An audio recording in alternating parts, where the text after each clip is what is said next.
Kalau mau gagal ya enggak apa-apa, tapi gagal ya mesti sampai berdarah-darah, sampai habis-habisan baru boleh ngomong gagal. Oke, selamat datang di Brand Advice Talk. Kali ini kita kedatangan seorang tamu, seorang pelaku bisnis F&B asal kota Surabaya. Mungkin kita langsung aja ya. Selamat siang Bapak Daniel Aswin Hanafi. Ya, apa kabar? Siang, Sehat selalu? baik, sehat Udah lama ya selalu. kita nggak ketemu ya. Lama banget. Lama banget. Padahal saya dan Aswin ini teman dari zaman kapan ya? Dari zaman kuliah ya. Kita dulu satu alma mater, kita kuliah bareng di salah satu universitas swasta di Surabaya. Dan sekarang Bapak Daniel Aswin ini bergelut di bidang F&B dengan membuka suatu restoran ya. Ya, mungkin bisa dijelasin sedikit backgroundnya Bapak Daniel. Jadi kalau background nama restoran kita kan Duk-Duk ya. Pak Michael di sini kan yang set up untuk brand awalnya. Siap. Kalau inisiatifnya dari 2017. 2017 ya, dulu waktu kita bikin PT itu kan ya, awal-awalnya ya. Iya. Saya ingat dulu pertama kita ketemu tuh waktu masih konsep gitu kan, kita waktu itu ngafe-ngafe, diceritain kan waktu itu prosesnya nanti seperti ini, kita mau jualan seperti ini. Mungkin bisa diceritain juga apa sih Duk-Duk ini, jadi apa yang dijual, konsep rumah makan atau restorannya ini seperti gimana. Jadi sampai sekarang tuh kita masih develop. Jadi jangan angan dari awal mungkin kayak placement promotion ya itu kita masih pakai. Tapi strateginya sebenarnya Duk-Duk itu kita bawa sebenarnya gimana kita bawa makanan yang berkualitas with affordable price. Oh, I see. Pertamanya seperti itu. Cuman outlet pertama kan di sekitar ya universitas kita. Iya, di Ya. tempat kita kuliah dulu ya. Iya, jadi di Siwalan Kertos itu kita mau di sana ya sebagai project gimana sih kalau kita bikin makanan. Dan konsepnya waktu itu kita harus bikin tempat kedai, ya kan, tempat untuk duduk. Karena waktu itu kita masih ingat kayak sekarang kan GrabFood, GoFood itu kan tinggi ya. Tapi kita masih ingat waktu kita buka di Siwalan Kerto itu GoFood sama GrabFood itu belum yang sampai wow banget di Surabaya. Belum sampai. Jadi waktu itu mungkin waktu awal masih lebih ke untuk transportasi aja ya, belum lebih ke makanan ya, GrabFood dan GoFood-nya ya. Belum memberikan kita strategi yang sekarang ini kita juga mulai konsen ke delivery ke arah sana. Jadi konsep makanan kita ini hampir tiap tahun berganti. Oke. Ya kan? Tapi unsurnya masih sama. Nah, kalau terkenalnya Duk-Duk lebih ke nasi goreng yang berkonsep modern. Jadi gimana kita nasi goreng itu tidak mau seperti yang pada umumnya, ya kan? Kita mau ya kayak tadi sebenarnya with affordable price tapi with a good quality. Dan itu kayaknya setelah kita jalani ya susah banget. Susah banget malahan. Nah, kalau menunya sementara ya masih di nasi goreng dengan ayam, dengan nasi goreng berbumbu organik, ayam berbumbu organik. Oh iya. Terus tadi yang lagi happening nasi goreng daun jeruk, singkatannya Nagi DJ. Terus ada satu lagi ini yang berbeda dari nasi goreng itu nasi ayam kulit paru bahagia. Nasi ayam kulit paru bahagia. Iya. Oke, jadi nggak asal-asalan kita jadi balik ke konsepnya tadi itu menyajikan makanan yang berkualitas gitu ya. Ya memang karena tujuannya dulu waktu pencobaan itu kan kita maunya anak saya harus bisa makan nih. Dan ya saya mau yang terbaik juga untuk anak saya kan. Oke. Dulu Emma, anak saya namanya Emma. Iya. Waktu itu masih umur berapa? 2 tahun lah. 2 tahun ya. Sukaannya dia sekarang malah nasi goreng kare Oke. Dia selalu nyebutnya the yellow fried rice Yellow fried rice. Oke. with salted egg. Itu nasi Oke. goreng kare dengan ayam kulit berbumbu telur asin. Oke, jadi mungkin buat teman-teman yang belum tahu, di Duk Duk ini kita bisa semacam mengcustom gitu ya. Jadi mau nasi gorengnya yang gimana, ayamnya yang gimana, itu bisa ya. Kan jarang kan kita kalau biasanya di rumah makan pesan nasi goreng ya udah gitu-gitu aja, nasi goreng ini ya udah.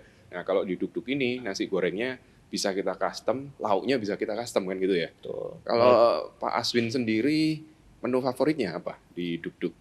Kalau saya tetap nasi goreng Jawa dikasih cabe, Oke. ya kan? Jadi back to basic ya nasi goreng Jawa ya. Ayamnya itu sambal geprek, Mm-mm. kulitnya telur asin. Kulitnya telur asin, waduh. Jadi itu bener-bener custom ya.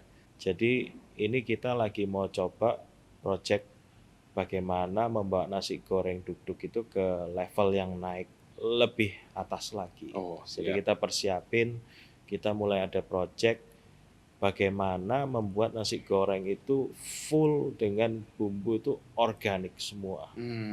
Jadi tanpa ada campuran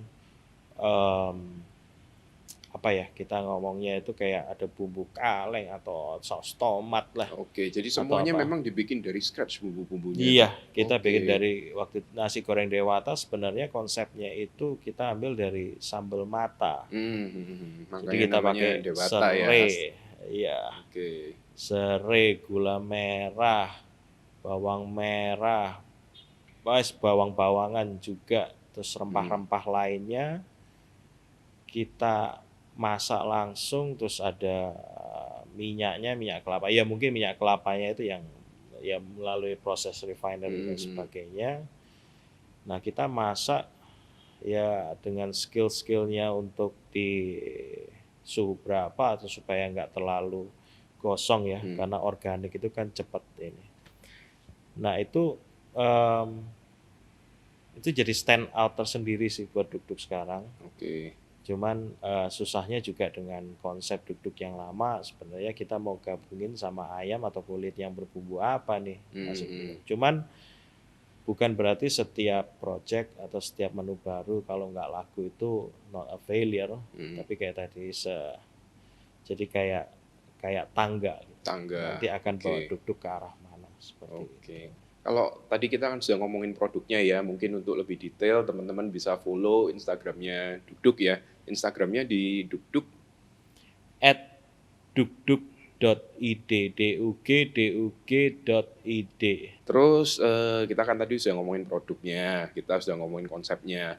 Nah sekarang masalah lokasi, sekarang Duk Duk udah ada di berapa lokasi?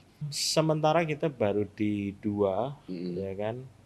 Juga bukan karena faktor pandemi kayak tadi, strategi kita itu berubah-ubah karena ya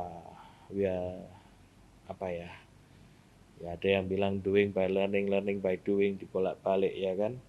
Nah kita strateginya sekarang cuma ada 2.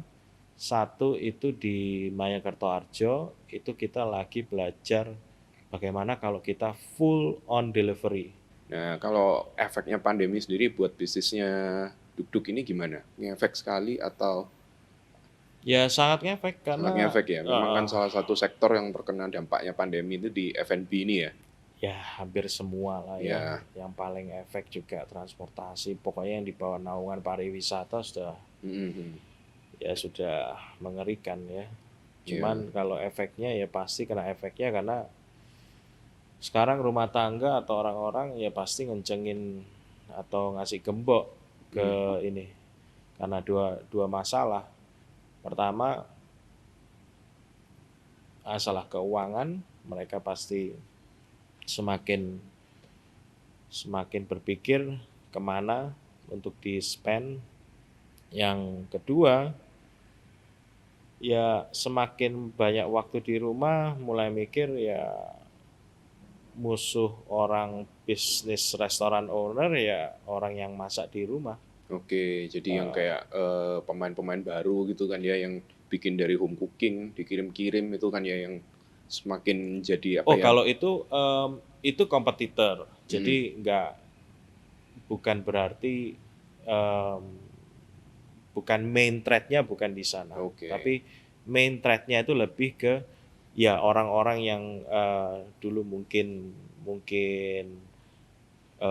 makan di luar, jajan di luar, mereka sekarang harus di rumah dan mereka mungkin punya waktu untuk masak.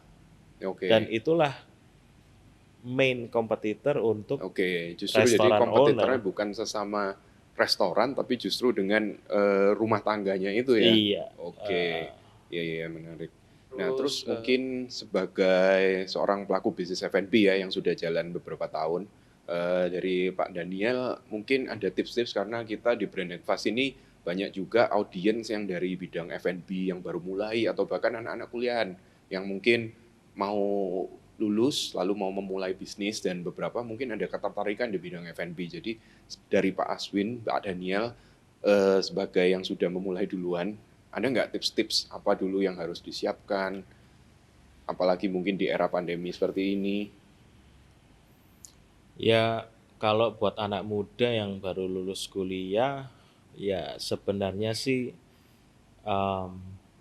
kalau bisa itu kerja dulu. Jadi itu supaya jadi pupuk bagaimana nanti kalau sudah punya bawahan how to be a leader. Ya kan? Apalagi di F&B ini saya dulu punya pengalaman di pengalaman nggak di F&B ternyata berbeda sekali. Dan saya harus akui pengalaman di F&B ini jalannya harus lari. Dan larinya itu hampir nggak pernah stop. Jadi menurut saya industri yang retail yang menurut saya yang wah kenceng ya. Kita pernah ngerasain 3 outlet dine-in semua. Waduh, ya memang nggak kebayang nanti kalau umpama dikasih ratusan, mimpi kita kan udah di atas kalau bisa ya ribuan outlet. Nah yang kedua mimpi. Harus punya mimpi besar mau dibawa kemana. Soalnya buat anak muda kadang yang dilihat kadang-kadang yang paling gampang lu cuan piro rek. Iya, betul.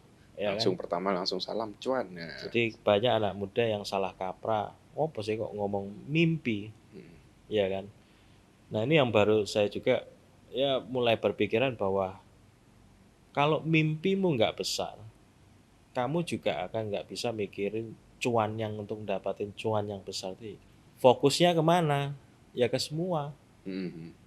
Kalau mau kerja, misalnya bukan sebagai entrepreneur, kita boleh fokusnya ke ini. Boleh. Apalagi kalau perusahaan besar, kamu memang kadang fokusnya ya ke arah sana. Ada HR yang bantu kamu, ada kolega, ada politik dalam perusahaan yang akan bantu kamu.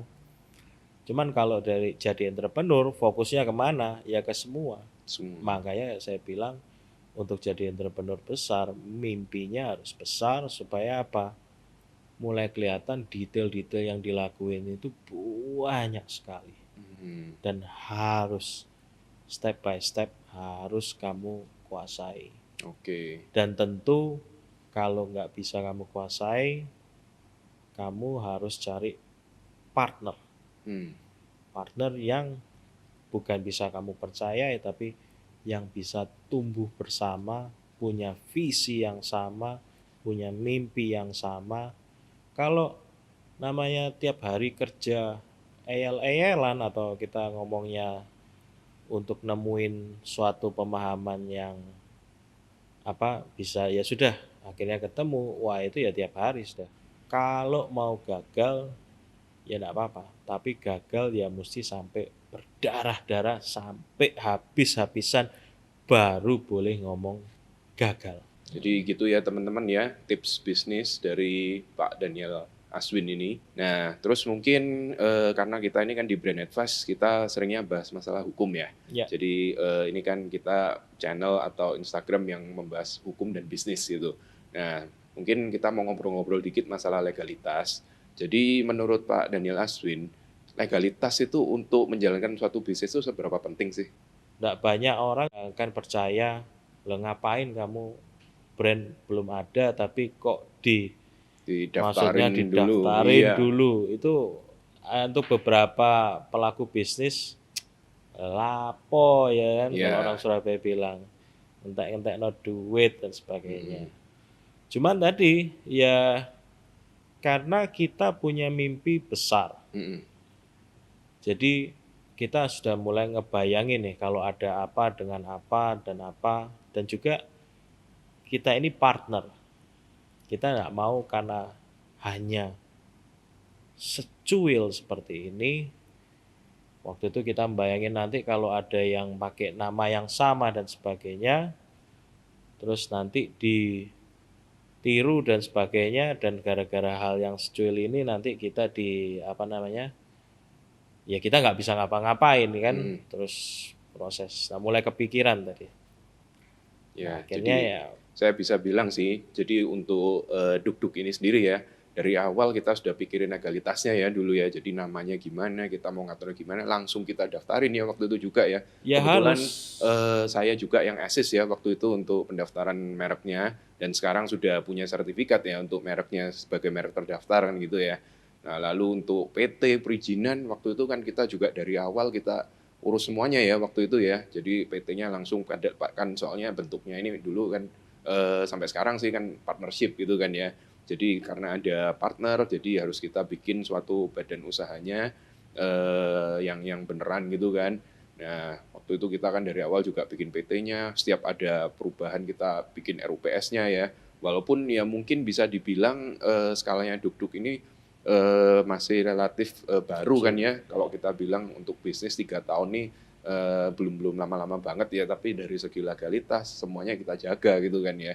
ya jadi kayak beberapa minggu lalu kan kita juga bahas ya, kita flatter juga ya, ada orang yang mulai niru namanya kita Oh ini iya, yang mungkin berapa minggu yang lalu. ya waktu itu kita bahas tuh ya. And the point is saya sama partner saya masih bisa ya, waktu dilihat gitu kita malah seneng kan, kayak wah ada yang nyamain lagi. Ya. Menunya juga kurang lebih ada miripnya Oh ini. gitu ya. Jadi kita flatter juga, cuma kita kan sempat konsultasi juga dan Iya, sebagainya. betul. Cuman the thing is ya we are confident ya kan, kita masih bisa tidur nyenyak ya karena tadi langkah awal yang kita lakukan untuk brandnya kita masuk dalam kategori untuk saya sama partner saya good decision. Ya, jadi biasanya saya kalau ditanyain orang, ini penting nggak sih untuk ngurus ini? Ya, saya selalu bilang it only matters when it matters gitu kan ya.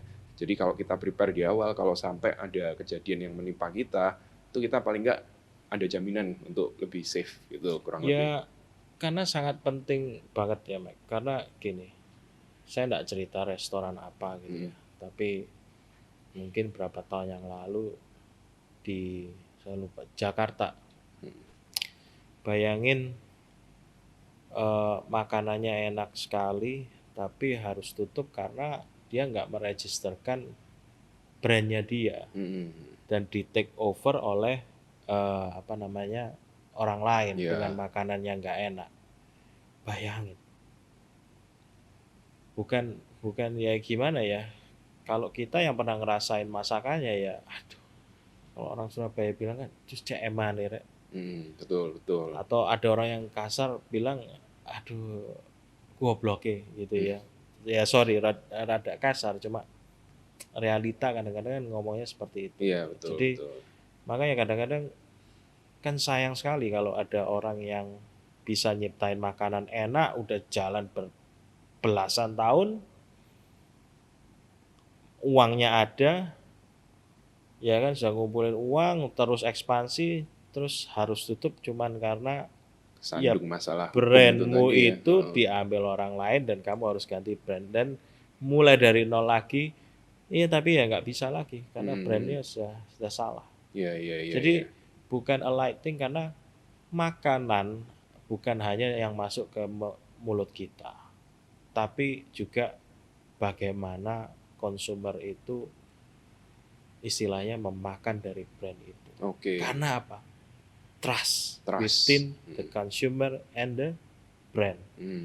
Jadi kita juga harus take care dari legalitas dari brandnya Ya, kita. jadi karena brand itu bukan cuma aspek bisnis saja ya, tapi juga kita harus perhatikan aspek legalitasnya juga. Jadi jangan cuma kita bikin gimana namanya yang sketchy mungkin, gampang diingat, tapi kalau memang nggak bisa dipakai karena punyanya orang ya kita nggak bisa apa-apa kan gitu kan. Jadi di situ kita penting di awal jangan cuma mikirin brandingnya, marketingnya gimana, produknya apa, legalitasnya juga gitu ya.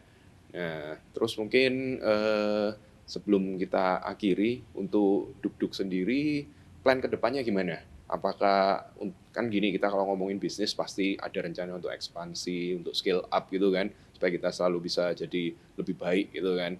Nah, untuk Duk sendiri plannya gimana? Apakah mungkin mau di franchisein atau buka cabang Oh lagi? enggak, kalau Duk franchise mungkin masih, ya mungkin ada tapi ya enggak juga.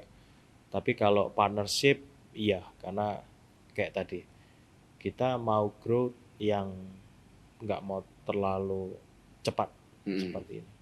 Malah kalau kita bilang hero-heronya Surabaya itu, pahlawan-pahlawan Surabaya itu kayak Bu Kris, Bu Rudi, bagaimana ibu-ibu itu bangun suatu brand yang bagus, itu sebenarnya salah satu apa ya, percontohan buat kita. Hmm. Bagaimana mereka itu build up sebuah brand itu sampai kuatnya, tapi kalau ditelusurin mereka itu dari awal juga steady, tapi nggak slow loh ya. Hmm. Saya bilang steady terus, walaupun dengan dia diramein dulu satu outlet terus berkembang. Nah, kalau kedepannya Duk sebenarnya juga seperti itu.